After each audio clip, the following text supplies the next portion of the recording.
Ladies and gentlemen, it's the Big Jiu-Jitsu Show. A member of the Pod Bros Podcast Network. Go to podbros.com and find yourself another podcast that you want to listen to. And don't forget to check out our sponsors, Trap and Roll Soap Company, Tape Armor, PR Performance, and Angry Joe Coffee, and find all of our episodes, shirts, patches, anything you need at bjjshow.com. I'm Rob, and today I've got a special guest with me. You know, you might have seen his videos of him doing all sorts of crazy Brazilian Jiu-Jitsu moves, and probably the strongest hair game in Brazilian Jiu-Jitsu, in my opinion. Mike Bidwell from BJJ After 40. So, Mike, thanks for coming on the show, man. Awesome. I'm glad to be here, me and my hair, and ready for an awesome conversation. Yeah. So, I mean, I know a lot of people have been exposed to you mainly because of your technique flows and your techniques that you do put up. And like I said, especially like, God dang, that dude's got some good hair doing jiu-jitsu. I'm impressed that he keeps it up like that. That's funny. So yeah, I'm sorry, go ahead. No, you go ahead. My bad.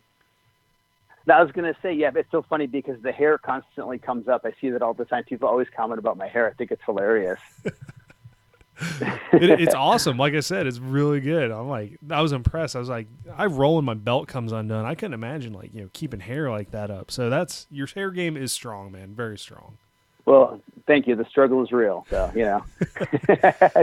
I'm constantly fiddling with it, trying to keep it up. So yeah, that's funny. So like I said, you're pretty well recognized for being the guy who's all about BJJ After 40, the guy who came up with it. What caused you, or what led you to really start doing BJJ After 40, the site and the videos and whatnot? Yeah. So let's backtrack a little bit. So I started jiu-jitsu actually in 1996. So I've been doing it, for 20, 21 years. But the interesting part is that I got my brown belt in 2001, but I didn't get my black belt until 2014. Right. So I spent 13 years at brown belt before I finally made that big breakthrough and got my black belt, which is what also led me to starting BJJ After 40. So it was all kind of part of the same thing. So 13 years at brown belt was, a big part of my jiu-jitsu journey. And with that, so I know that a lot of people are all very anxious about, oh my God, I've been a blue belt for 6 months. When should I be considered for purple? What's it like, sitting at brown belt for 13 years? It's interesting because in jiu-jitsu, we really relate to our belt. See someone that you don't recognize, you look at their belt. What belt color are they? Yeah. Or if you meet someone that does jiu-jitsu, man, how long have you been training? What belt color are you? So we tend to really relate to our belts. So for me, being a brown belt that long, 6-7 years into it, I started to really relate to my belt and just kind of felt like, I would meet someone for the first time. They'd be like, oh, you're a brown belt. How long have you been training? And I'd tell them, how long have you been a brown belt? And they'd be like, yeah, wow, that's crazy. And I'd be like, yeah, I'm trying to set the record to see who can stay at brown belt the longest. So I started to really relate to that and just kind of yeah, this is kind of just what's happening now. And it was hard too, because I had people that started training with me at white belt, and I had actually relocated and, we still stayed in contact. They started with me as a white belt and they got their black belt before I got my black belt. Wow. And they traveled the entire cycle of belts. Yeah. Did you find that before I even did? Did you find that discouraging at all, or is just kind of whatever? Yeah, well, it's like a mix, you're super psyched that someone else got their belt, genuinely excited for them. But there's that little part of you, you're like, man, and I've done martial arts my whole life. So I'd earned black belts in other, martial arts systems, but jiu-jitsu is a different beast, getting the black belt in jiu-jitsu was to me as a, lifelong martial artist was the ultimate goal, but I was just mentally stuck there, truly stuck there. Right. And did it make you, because I know that there was a lot of jiu-jitsu media coverage about you getting your black belt after being a brown belt for 13 years. Did you find that, I guess, maybe a little strange that people were focusing in on that? Or did you find it just kind of hey, inspiring that people were kind of looking at it? Well, I'm happy that people were inspired by it, because I think a lot of people can relate to that. I think everybody, what happens with most people though, is they just quit. we don't hear about it. They just quit. Yeah. And then maybe they'll have other reasons why they quit, and other, quit, and we just don't hear about it. So I think a lot of people could relate to that, being stuck or, not overcoming it or, all of that. So I think that's really where a lot of that attention came from. But like you said, it's good that people were inspired by it because, like I was saying earlier, some people at 6 months are like, oh my God, I'm shitty at jiu-jitsu. Like, what do I do? And you've been at the belt for 6 months, man. It's not a big deal. Like, you'll grow into it. But, and I agree with that. Like, everybody has, their own journey, you know what I mean? And the important thing is to stay with it and not let that journey end, Right. Absolutely. So with your videos, you put up a lot of videos, put out a lot of content. It's really awesome. Is it just mainly the flow stuff that you're talking about? Is that kind of like a big focus for BJJ After 40 is helping keep the flow going, I guess?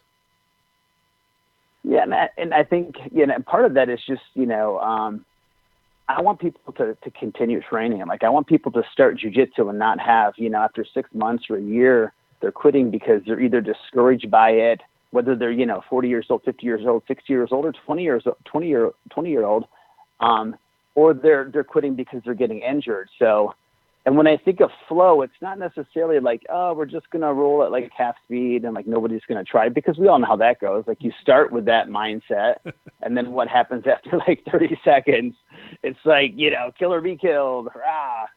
Yeah. But I think there's different levels to roll at.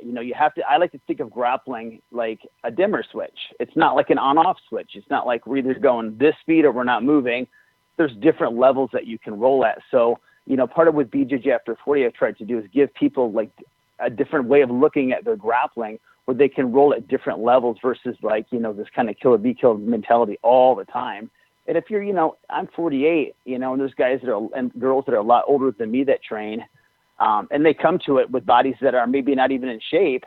And I hope that their journey does not end and they can continue training, by following some of the things that we've, put out on BJJ After 40, Right. Just kind of no matter who it is, just keep them going. I mean, that's the, there's a lot of just obstacles. Like, I'm not a lifelong martial artist like you. I kind of started when I was about 16 doing Taekwondo because I thought it'd be cool just to kick people. And then, when a jiu-jitsu guy put me on my back, I figured I was screwed. I need to learn jiu-jitsu. But, that's right. Yeah. So, between Taekwondo and Brazilian jiu-jitsu, like there seems to be a lot more obstacles right off the bat. And then they just kind of get a little harder and harder in Brazilian jiu-jitsu, where like Taekwondo, I kind of felt it like, there weren't many, and it kind of like went up and then went back down. Like, there weren't as many obstacles. So I kind of see like why people have this inclination to quit jiu-jitsu, because they hit a couple blocks and then they're like, all right, I'm a blue belt. Now what? And they're like, oh shit, it's even harder to keep going. And that part never ends, right? Like, it never, in some ways it feels like it's easier. You know what I mean? Yeah. And that's coming from like, I'm a black belt, you know what I mean? So there's just, but still, like, it's never easy. Like, when I roll with another black belt, like, it's not easy. Like, it's hard as shit. You know what I mean? Like, it's still hard. You know what I mean? And that part never changes. So when you're at a lower belt rank, it's really hard to see that far into the future because you don't have that perspective from before. Like, you only have the perspectives that you have. So based on the evidence that you have looking at yourself, it really becomes like overwhelming for a lot of people, because you're like, man, yeah, I got my blue belt. Holy crap. Like, there's purple belt still. And like, people are rolling with me harder now. And so, it never really gets easier. And I think it's hard for people to, get across that massive space that lies in front of them, or what it feels like, to get to, where they need to go to. Right. So it stops people, Yeah.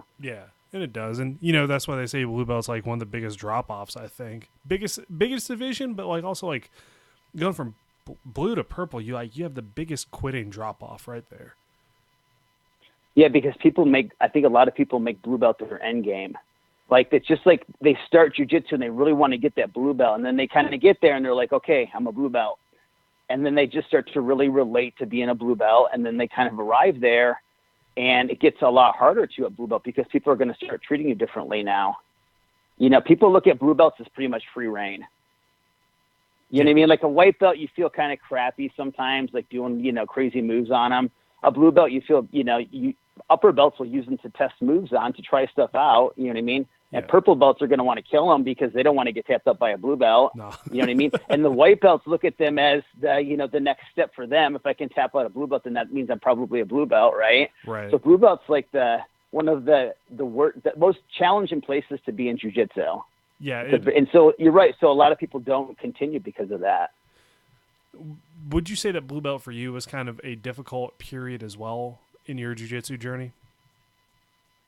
Yeah, I think it is for everybody because you're like, you kind of know all the stuff that you're supposed to know, right? Like, you know the techniques, but you just can't really do them like that super proficient yet. Like, right. you know it, you consciously know it, but the translation gets lost sometimes. So like, it's, you know, it's purple belt where it's really fun because you start to like develop your sense of me now, like your own techniques. Like, you can think of anybody who's a purple belt, you know, and you can pick out specific things that they're like really good at. You know what I mean? Right.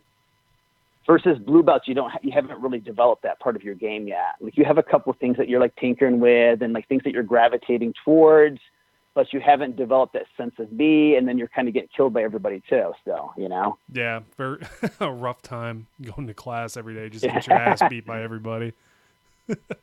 But there's some fun there too because, you know, like you got if you're a blue belt, you got all the white belts below you, right? You know what I mean? To have your fun with. So, you know, there's a little bit of fun there.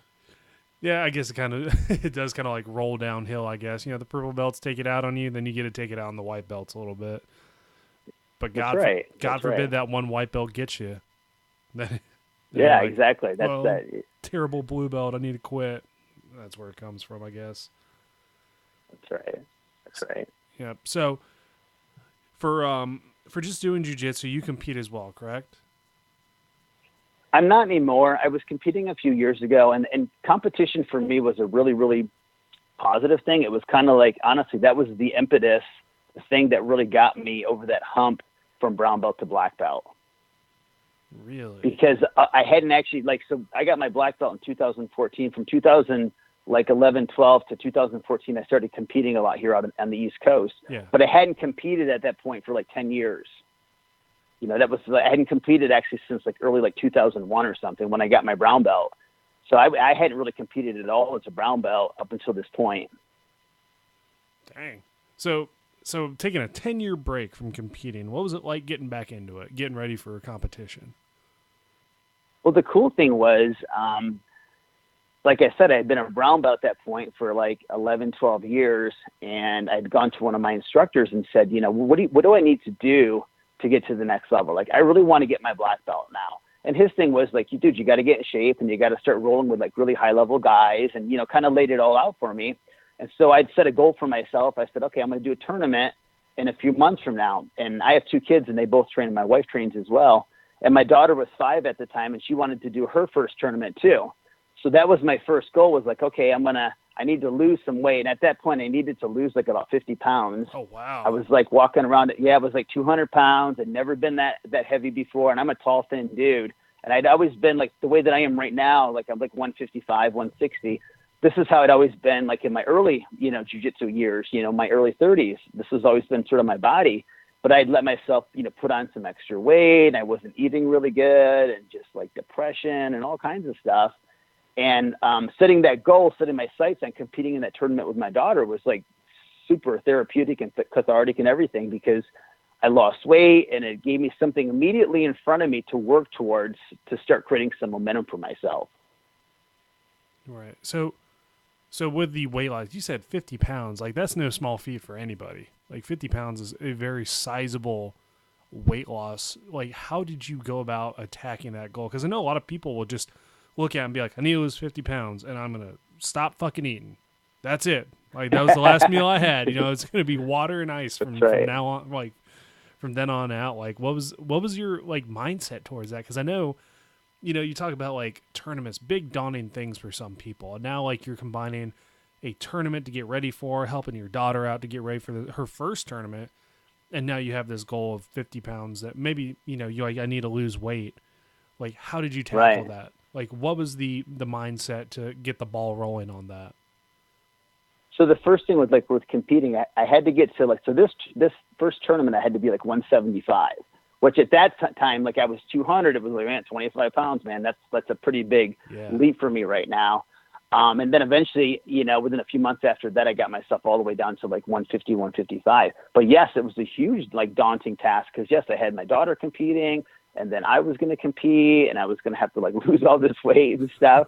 But I tend to be one of those guys that I'm very black and white. Like if I kind of set my sights on it and I really get focused in the right kind of way and I have the right support around me, then I'll crush it. You know what I mean? And I'm really fortunate that my wife is really, really smart and very intelligent, and she knows a lot about food and diet and how to take care of my body. So she was a big help with that. And the big thing that I switched to was just going completely like plant-based diet. Really? And that was like immediately, like I lost a lot of weight, like, you know what I mean? Just changing my diet completely. I'd actually been like a vegetarian for like a long time, even up until that point, but I was like an unhealthy vegetarian. I was just like, you know, not eating, like I wasn't eating meat, but I wasn't eating like healthy alternatives to that either, you know? Right. But really like fixing my diet, juicing. When I say juicing, I like steroids, but like juicing like fruits and vegetables. Yeah, I started juicing. No, but juicing fruits and vegetables, you know, and, you know, just small things too, like just drinking water constantly, you know, filtered water, eliminating a lot of really unhealthy things from my diet, you know, was a big part of it. And just getting to like a really clean diet and creating new habits for myself. You know, it was hard at first because I wasn't eating good, so I had to sort of detoxify all that crap out of my body and sugar and everything, you know? Yeah. And then, but once you kind of get through that, you create some momentum, and it's easier after that. But everything's hard at first, you know. That's the thing, you know. Like whenever, that's jiu-jitsu is hard at first, you know. Everything's going to be hard at first until it's not hard anymore. Right, and I mean, like you said, it's all about getting the momentum, and you know, I'm kind of, I guess, like kind of frozen myself, and it's just like a matter of trying to get that momentum. And it's, you know, it is difficult, especially if you're stuck in a habit for so long. But, you know, hearing about that and, you know, it's, God, like you said, not a easy task. And if you just stick with it, it makes life a little bit easier and you go with it. So with your experience with that, you know, you're on the East Coast. Are you, you know, in your instruction, have you helped some of your students possibly with the same issues as well, getting them like maybe the ball rolling in that way, getting them down to, you know, competing or, you know, reaching a weight goal that they want or whatever it may be? And to be at a school, I teach out of Tai-Chi martial arts here in upstate New York, and it's a great school. We have a great jiu-jitsu program. The programs, I've been part of Tai-Chi for like 20 years now, since day one in my jiu-jitsu journey. And I'm very fortunate to be able to teach people every day, but I get to see people of all different shapes and sizes doing jiu-jitsu. We have tons of women that do jiu-jitsu. We have tons of guys and ladies in their 40s, 50s, and even 60s doing jiu-jitsu. We have one family, husband and wife do jiu-jitsu, and their mom just started, and she's like 64, 65 years old, and she's doing jiu-jitsu, starting jiu-jitsu. You know what I mean? Yeah. So it's really, really cool, you know, working with people like that. I get so much inspiration from them, you know, like when people ask me, like, you know, who inspires you in the jiu-jitsu community? It's people like that. It's like the everyday people that have like normal jobs and responsibilities and kids at home, and they come into the school and they train just as hard as everybody else. And they're the best roles that you're going to have on the mat, but they're hobbyists, you know what I mean? But they train as hard as everybody else, and they don't struggles and things to have to work on. And it's so cool seeing people, you know, literally transform themselves through jiu-jitsu, literally. Yeah, it's a very like rewarding experience to see that as well, you know, helping them out, like you said. And, you know, I always tell my guys, like, I feel like one of the best measuring sticks of a school too is, like you said, you have men and women training. And, you know, if you have that type of comfortable environment, I feel like that's the best place for people to grow, especially as, you know, like martial artists. Yeah, because there's a ton of places out there where, you know what I mean, you can go in and get like just smashed on the entire time, and, you know, maybe people aren't even aren't that nice. You know what I mean? That's just like not my vibe. I agree with what you're saying. Like, if there's just like a lot of like normal people, you know what I mean? Like just normal people that you're going to see like this huge cross section of society. And that's what's so neat about jiu-jitsu is that we all get to meet and interact with people that, you know, in a very intimate way too, like trying to choke each other and armbar each other, but people that we would probably never meet, you know what I mean? Because there's such a huge cross section in the jiu-jitsu school. It's crazy. Yeah, I do love the fact that it brings in like all walks of life. You know, like where I'm at, I teach on a military base, so maybe I don't get all walks of life, but I get like, you know, moms of kids from the kids class, and then, you know, like, you know, the tough guy soldier or whatever. We don't really have anybody acting like a tough guy though, but you know, then the guy who works accounting and the girl who's like works logistics. Like it's a real good mix, and you know, it doesn't matter. Yeah, and that's who jiu-jitsu is for. You know, that's what jiu-jitsu was meant for everyone, you know what I mean? For like normal people. I mean, that's the, you know, the spirit of jiu-jitsu, that a smaller person, a normal person could defeat a much larger person, you know, using leverage and technique. Like, I feel like that's the spirit of jiu-jitsu, you know? So when we see that like in a school, it's like, yeah, like that's awesome. 'Cause that's what we want that's what I want. You know, I think it's going to speak to those people, you know, it's going to empower them. Absolutely. And so with your training and your teaching, like, I know this is kind of like a way out there question, but what do you see your legacy as, maybe as you know, as Mike Bidwell, the BJJ After 40 guy? Like, what do you want your lasting effect on the Brazilian Jiu-Jitsu community to be? You know, I hope that I hope to be able to continue serving. Like, that's my big thing. You know what I mean? When I got my black belt, it was, you know, so much work into my black belt, and I've gotten so much from jiu-jitsu. Like, I feel like jiu-jitsu literally saved my life. So I feel like I owe everything to jiu-jitsu. So, you know, I'm going to spend the rest of my life giving back to jiu-jitsu in every way that I can, you know, because I feel like I really owe it to jiu-jitsu. So I hope that people really, you know, can feel that and continue their training and continue their journey. And that, like I tell everybody, don't quit today. Just don't quit today. Keep going. Think about maybe change your mind tomorrow, but keep telling yourself, don't quit today. You know what I mean? Because jiu-jitsu can be so rewarding if you can get past that initial stage where, you know, and it's gonna be hard. Like, it's always going to be challenging, but, you know, like anything, you get a lot of momentum from a little momentum. So you just need that momentum, you know? So I hope that people will, you know, continue their journey, you know?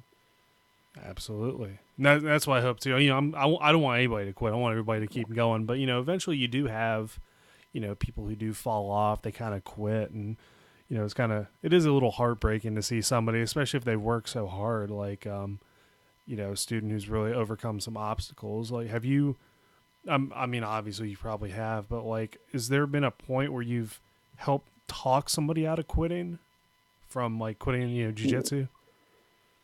What's really cool is I get like these really, really cool messages. We have a huge following on Facebook and Instagram. So I get these really cool messages from people. Sometimes they're like, you know, like heartbreaking, you know, like somebody, you know, I started my first jiu-jitsu class last week and I tore my ACL because I got foot locked. Oh my God.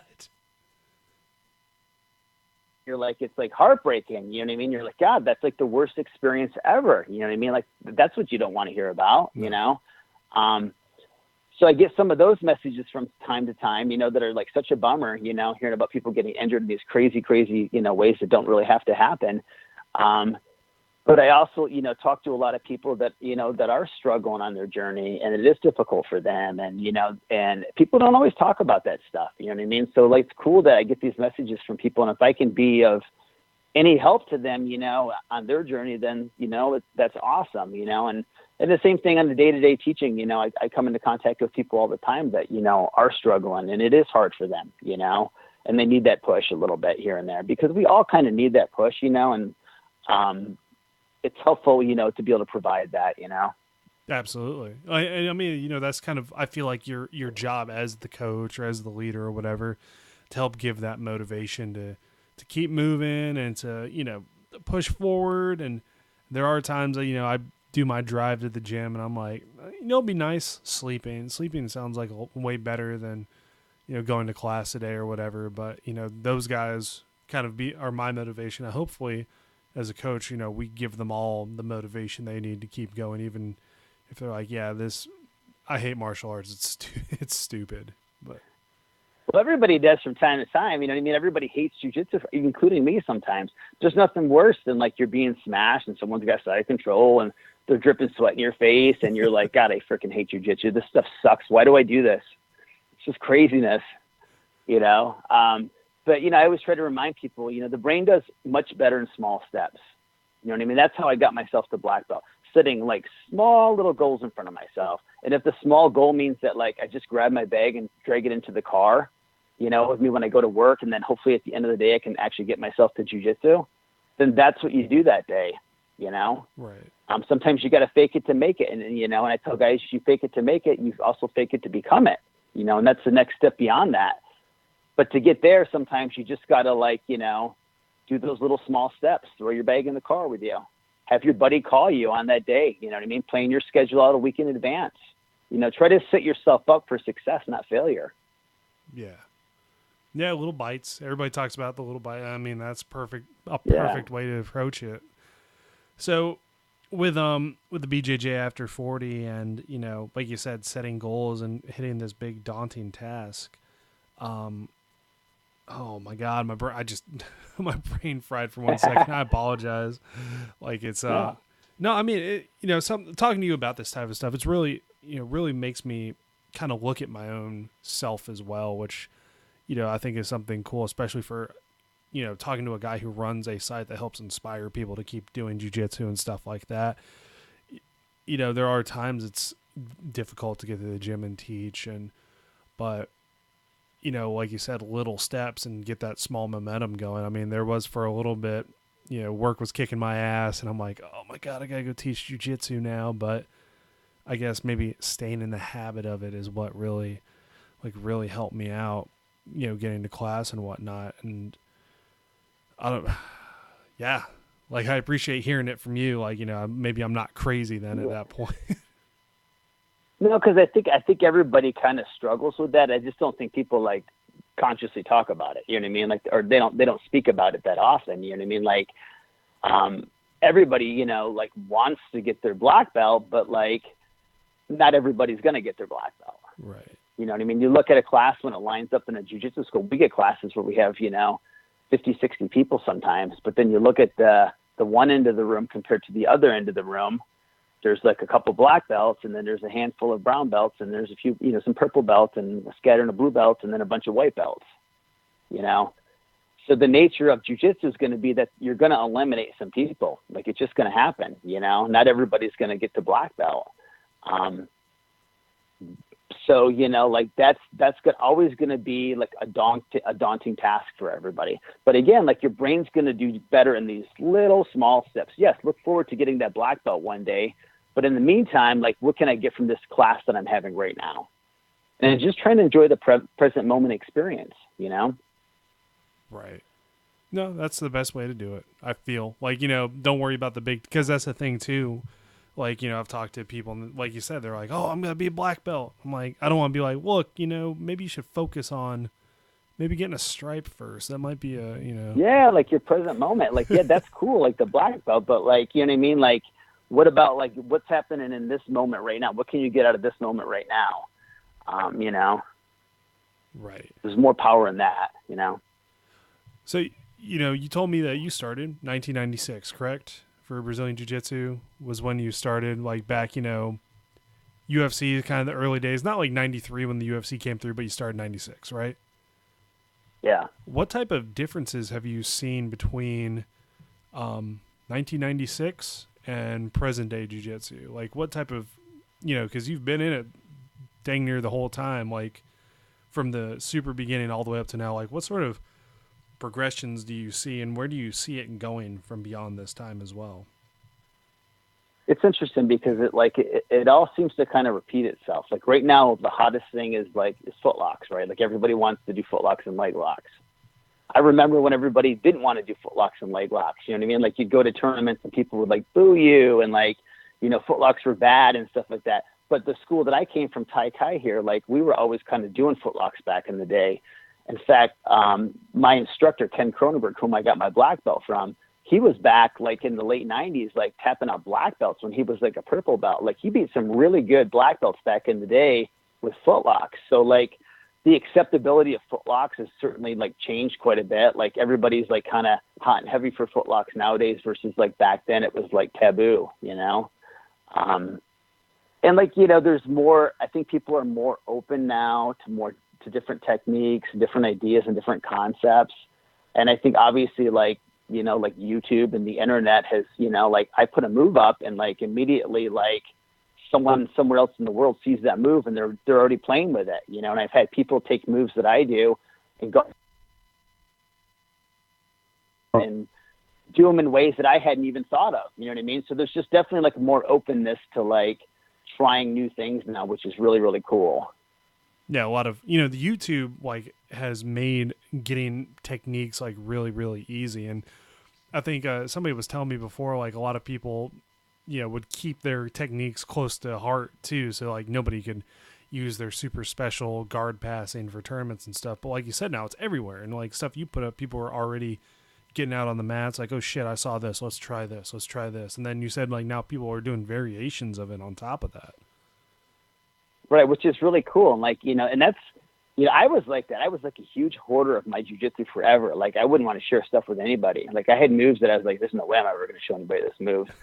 And I did that forever, like until I put out like my, you know, even like early on, like back in like 2014 when I was putting out my first few videos, like, yeah, there were certain moves at that point that I was like, I'm never putting this move on video. Now it's like I put everything on video. I give everything away, like in terms of jiu-jitsu, because it comes back to me tenfold. You know what I mean? And like, who am I to hold on to it? I don't own jiu-jitsu. You know, I'm lucky enough that I discovered a move or saw something or was inspired by someone else or whatever. Like, it's not for me to keep that move and hold on to it. It's for me to give it to everybody else and let everybody else fiddle with it now and see what they come up with. That's way more fun and inspiring for me, you know? Yeah, no, I understand that completely. I tell my guys, like, I'm going to show you everything I know because hopefully, and I don't know if you feel this way, but, like, I want you guys to be able to stop what I do, so I have to learn how to counter that.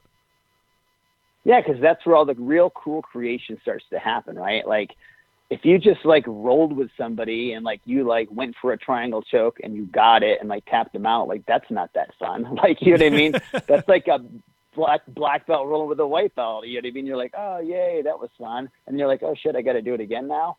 Versus, like, you have this experience where you go for a triangle and, like, they get out and counter and there's an exchange and a whole bunch of cool shit happens. And then it doesn't even matter at the end, like, who got who. It's just, like, that was really cool. You know what I mean? Like, that's the fun part about jiu-jitsu, right?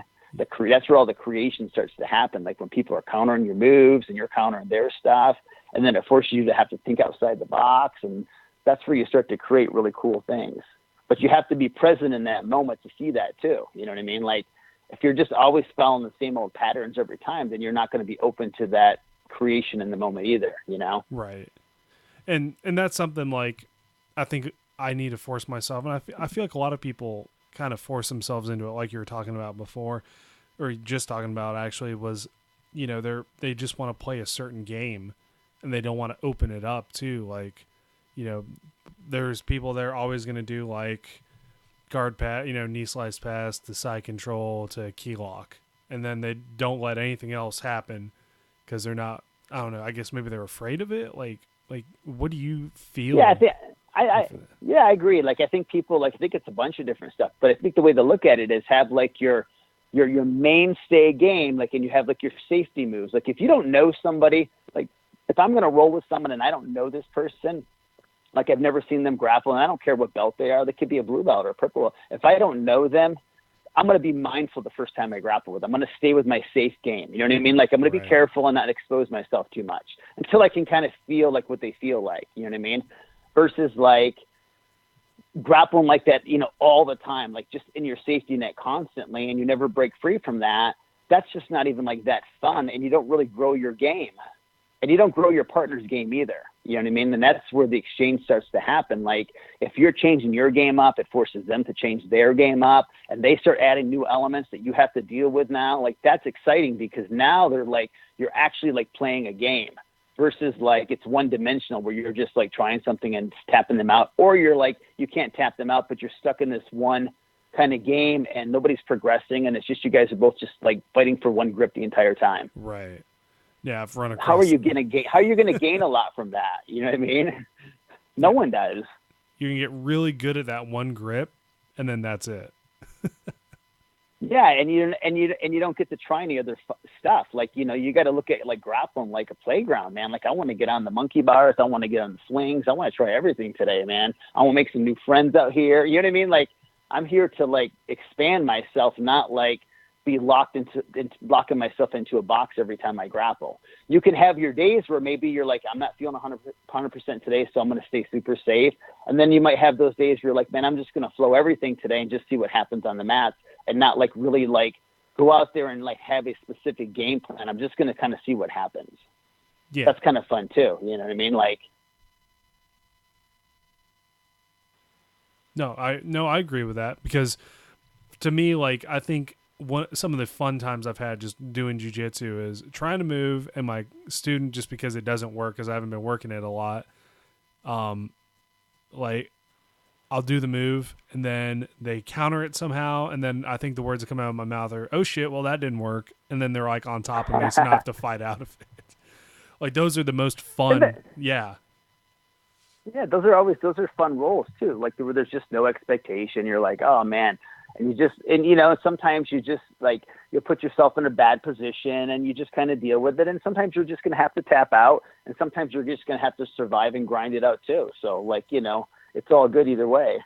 Absolutely. And so with that, like, rolling, I feel like there are some people out there who might be a little afraid to lose to their students. Do you feel like, as an instructor, I try to roll with all my guys. Like, what's your view on it? Should you be rolling with your students all the time?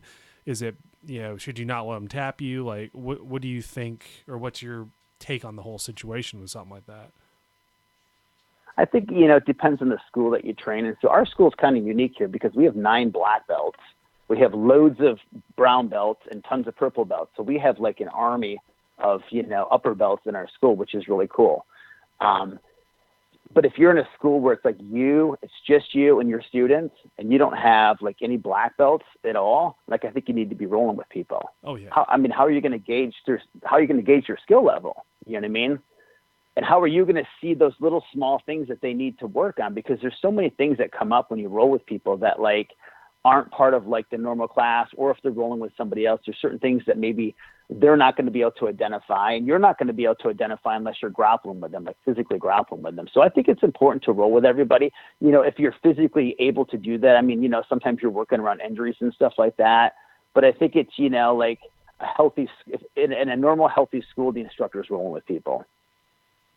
Okay, cool. I just want to be sure I wasn't like putting myself out there bad, and like a lot of schools I've rolled, I've seen a lot of different things. And to me, I feel like if an instructor rolls, like, it seems to be, situation depending, it seems to be like, they're a little more invested with the students. But like you said, if you have multiple black belts there, that's one thing. But if it's just like you and the horde of white belts, that's something completely different. And it's fun to roll with people too. Like, that's, that's the fun part of rolling with all the different levels, whether it's upper belts, white belts.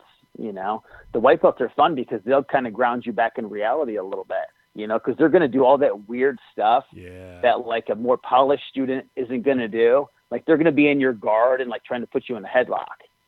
You know what I mean? And it's like, it's awful. You know what I mean? You're like, oh God, dude, get off my face. But but it's healthy too, because it's good for you to kind of like delve into some of that, like that white belt kind of mentality a little bit, and have to deal with that in your own game sometimes.